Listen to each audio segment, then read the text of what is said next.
Hello and welcome to Culture on I-24 News. I'm Lorde Grober. Thanks for joining me. Today on our program, we talk to an Israeli journalist and musician with the unique tribute project to singer Lorde.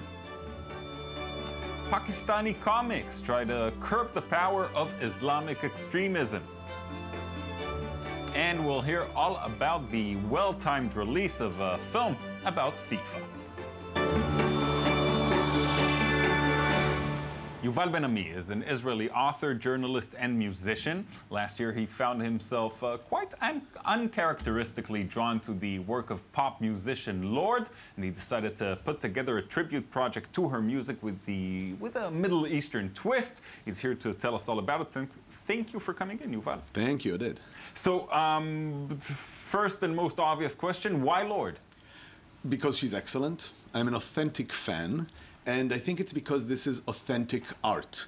I'm not drawn to any other kind of music that is associated with teenagers. Right. And she is a teenager. She is still. But this comes from the teenage experience. And Lorde is cutting edge. She's intelligent. She's political in her own way. Although I took her work and put it in a different political sphere, in a sense. No, there's certainly something that sets her apart from other musicians, but still, it's not the obvious choice for you. And I think when something is not the obvious choice, that gives you a hint that you should go with it and explore. And this whole project is about exploration. It's called the Israel-Palestine Lorde Diaries. And it is made up of two different sections. One is a storytelling section and one is music. The story is about deciding that I'm going to make a tribute. I'll make it with my friend Yaron Fishman, who is a producer and a musician. Yeah. And I wanted it to be bilingual and binational. And the story recounts, it's in 15 different chapters on my blog, on 972 magazine, how difficult it is to do that.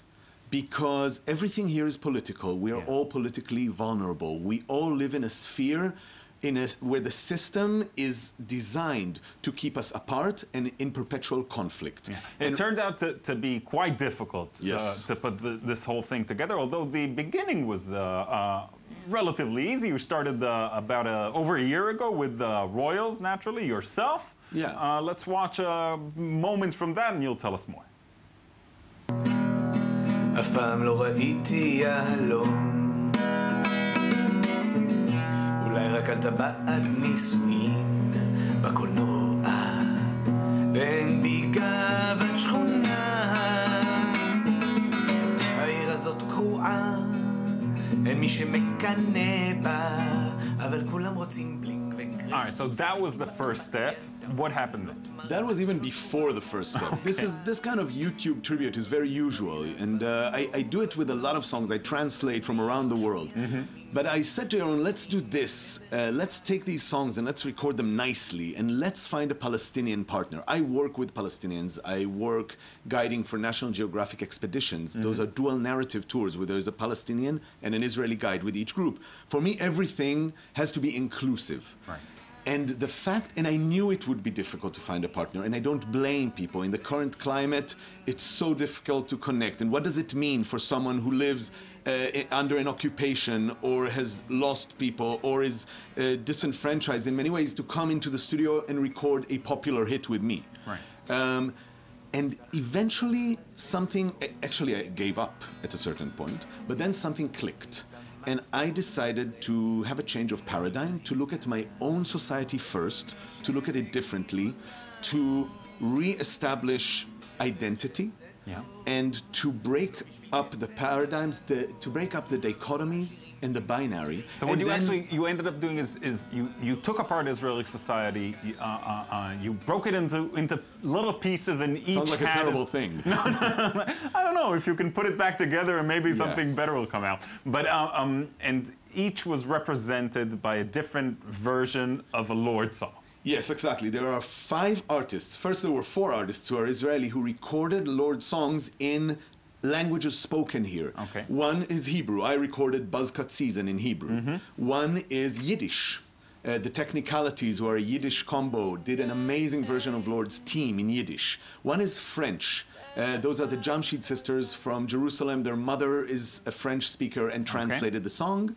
And one is Russian. So a million of us are Russian, and Diana Gern sang an amazing Russian version of Yellow Flicker Beat by Lorde. Yeah, but Arabic was still missing. And then came Arabic. Once we did that, the whole idea of us and them was taken apart. Right. And Rasha Nahas, who is a Palestinian, came and recorded a song, a version of Lorde's Biting Down, which is the darkest song by Lorde in a sense. And she was most liberal with how she treated it. She's also 18 years old. And she is also cutting edge in her way. And it was amazing to work with all of these musicians. And so I didn't even expect for the musical project to be achieved. Yeah. And it was. So we have both of them. And now the world has begun to take note of it. Yeah. And most excitingly for me, it was written up in As-Safir, which is the biggest newspaper in Lebanon. Yeah. And what kind of reactions are you getting from there? I think all fond reactions. And I think that there is something to look at here. Because, again, this is not a time when collaborations and cooperations are taken for granted or are even liked. Yeah. I discuss in the diaries... Also for you, this is not an obvious project, because your background is more with protest songs, not so much the lovey-dovey kumbaya. And I didn't want it to be lovey-dovey, and it's not. We are not singing together, and the main part of the project for me is the storytelling where I bring up issues.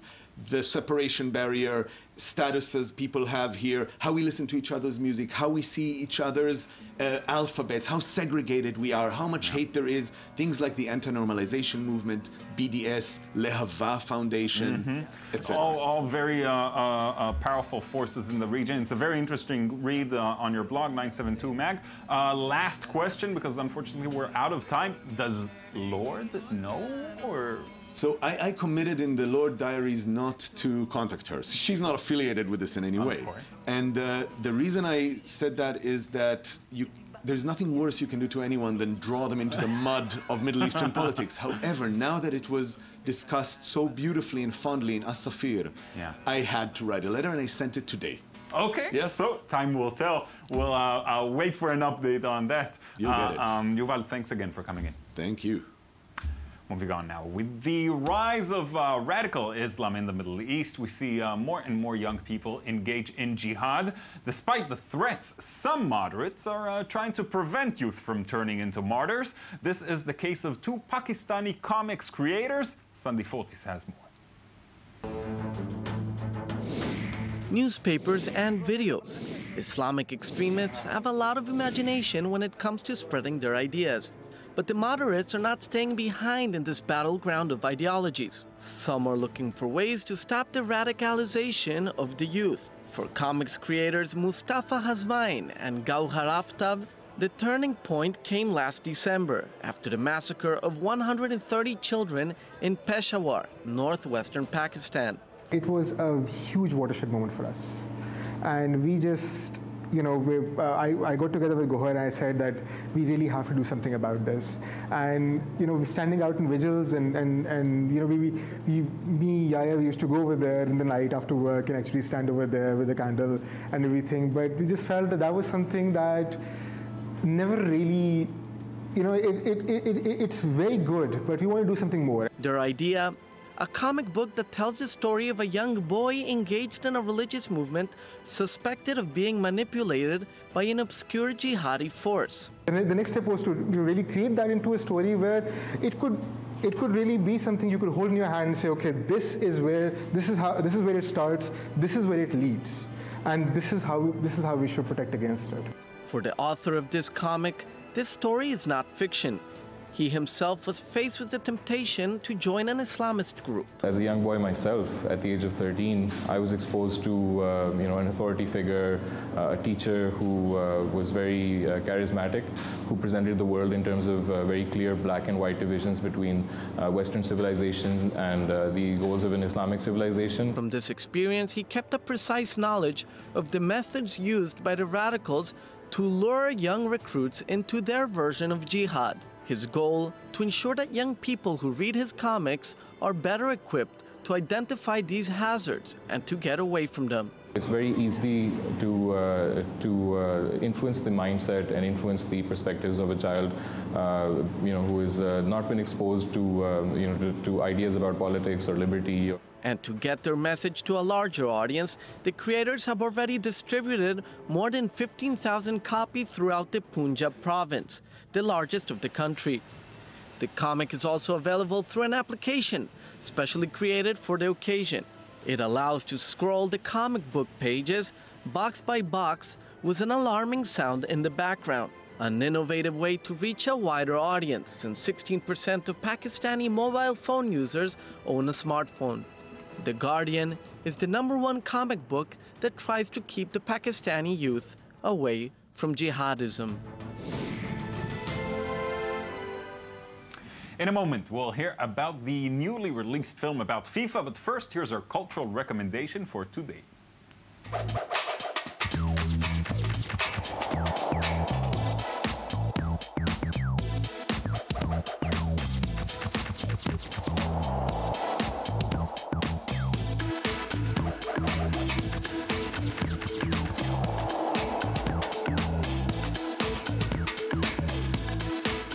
Anish Kapoor brings a precise disorder to the gardens of Versailles. Like others before him, the British artist exhibits in this historical castle. And like others before him, some of the works are controversial. This is particularly true with Dirty Corner, a piece also nicknamed the Queen's Vagina. Considered by some as inappropriate, these are installations full of symbolism. A specialist of giant installations, Anish Kapoor likes to play on the plurality of meanings of his works.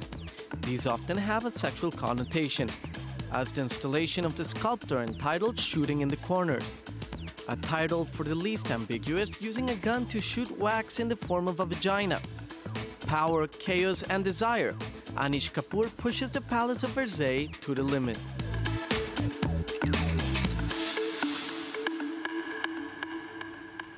Now it's time for Shachar Peled and her segment Off Screen.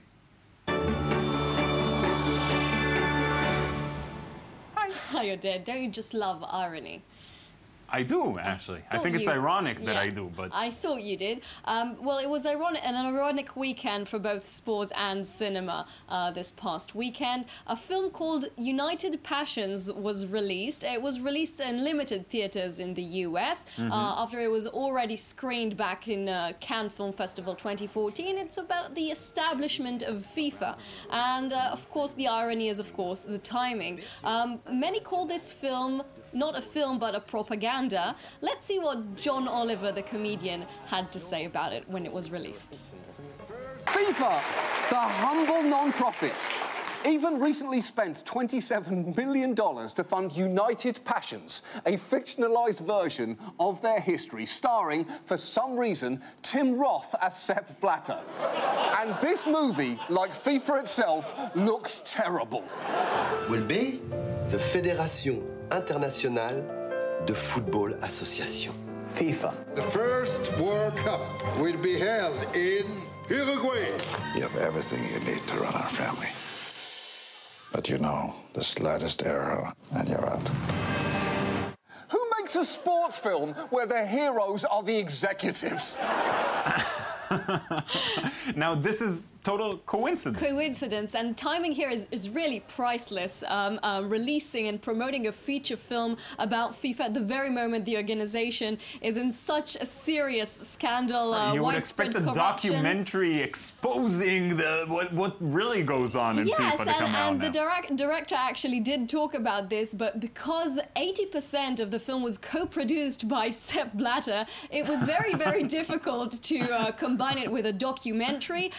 If it was any kind of attempt to ease the verdict, it's a long shot. Despite the fact that very respectful actors are in it, Tim Roth, Gérard Depardieu, let's say that the reviews haven't been kind. Here's a segment of them. Pure cinematic excrement, says The Guardian. Ouch. One of the most unwatchable films in recent memory, says The New York Times. And tedious and hilariously ill-timed, writes the New York Post. FIFA contributed $22 million out of its $26 million budget, so the majority is in fact production of FIFA itself. A drop in the FIFA bucket of money. Yes, as some put it, we don't even think Don Draper of Mad Men would have recommended such a promotion right now. Not all publicity is good publicity, and timing is everything. And yes, and the director Frederick Obotin, who said that Blatter co-produced, said it was very difficult to put in any of his artistic I wouldn't want to be in his spot